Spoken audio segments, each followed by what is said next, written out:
Olá, bem-vindos à nossa conversa. Hoje a gente vai mergulhar em umas histórias antigas, sabe? Que falam muito de fé, mas também de conflito, de resistência cultural. Vamos falar do segundo livro dos Macabeus. São relatos que, nossa, nos levam para um tempo bem turbulento da história judaica. Vamos tentar entender isso melhor. Exato. É um período chave, onde a comunidade judaica estava sob uma pressão imensa, né, do Império Seleucida, que era basicamente o poder grego da época ali na região, e tinha um rei específico, o Antíoco Epífanes, que queria impor a cultura grega, o tal do helenismo. A questão era essa: assimilar ou manter a própria identidade. Uma escolha difícil. E essa pressão era pesada mesmo, né? O texto fala de proibições bem claras, tipo, não podia guardar o sábado, não podia fazer circunciso, e o auge foi chegarem a profanar o templo em Jerusalém. Dedicaram a Zeus olímpico. Imagina o choque para eles. Nossa, foi devastador. O capítulo 6 até chama isso de uma avalanche de mal, sabe? O templo, que era o centro de tudo para eles, virou lugar de ritual pagão. O altar mesmo contaminado com oferendas proibidas pela lei deles. Isso criou uma crise, assim, profunda, de fé, de identidade. E como é que as pessoas reagiram a uma coisa tão extrema? Tem umas histórias muito impactantes no texto. Lembro daquele caso do Eleazar, um escriba idoso, respeitado. Forçaram ele a comer carne de porco, que é proibido na lei judaica. Ele preferiu a tortura, a morte, a desobedecer. Que convicção, hein? E tem também a história dos 7 irmãos e a mãe deles, né? No capítulo 7. É, é de arrepiar realmente. Um por um foram torturados e mortos, ali na frente da mãe, porque se recusaram a comer a carne proibida. O que segurava eles, segundo o texto, era uma fé muito forte na ressurreição. A mãe, inclusive, nossa, ela encoraja o último filho a ser fiel até o fim. É impressionante. Histórias de martírio que mostram uma força, uma resiliência enorme. Mas a resposta não foi só essa, de aceitar o sofrimento. Foi aí que aparece Judas Macabeu, certo? Exatamente. Vendo que a coisa estava apertando cada vez mais, Judas Macabeu e um grupo decidiram que era hora de reagir de outra forma. Era preciso lutar. O capítulo 8 conta como começou essa resistência armada.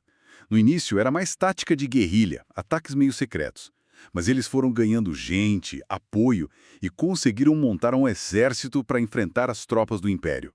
E os relatos descrevem umas vitórias assim surpreendentes, muitas vezes atribuídas a uma ajuda divina, né? Tem aquele episódio do Heliodoro, no capítulo 3. Ele tentou levar o tesouro do templo e foi impedido por uma aparição, tipo cavaleiros celestiais que deram uma surra nele.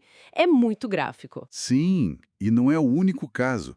Nos capítulos 10 e 11, falam de guerreiros celestiais, com armadura dourada, lutando junto com os judeus das batalhas.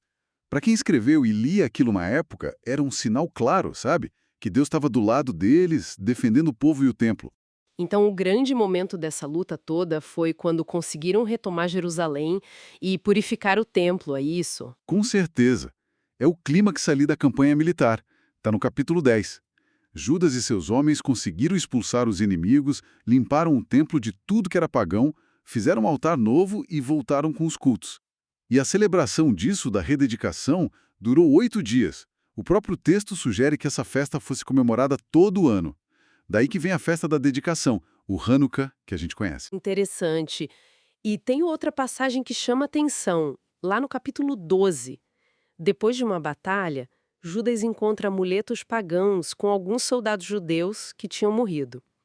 E a reação dele é fazer uma coleta para mandar oferecer um sacrifício em Jerusalém por esses mortos. Como a gente entende isso? Olha, esse é um trecho bem importante e que ah, gerou muita interpretação ao longo do tempo.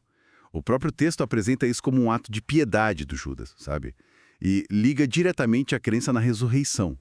A ideia ali era que esse sacrifício poderia de alguma forma perdoar os pecados daqueles soldados para que eles também pudessem ressuscitar. Mostra essa preocupação com o que acontece depois da morte. Entendi. Então, o que a gente vê nesse livro é um retrato bem forte dessa luta para manter a identidade religiosa e cultural, né? Contra uma pressão gigantesca para abandonar tudo. E as respostas foram variadas. Gente morrendo pela fé, gente pegando em armas pela fé, e sempre essa crença forte na ajuda de Deus. Exatamente.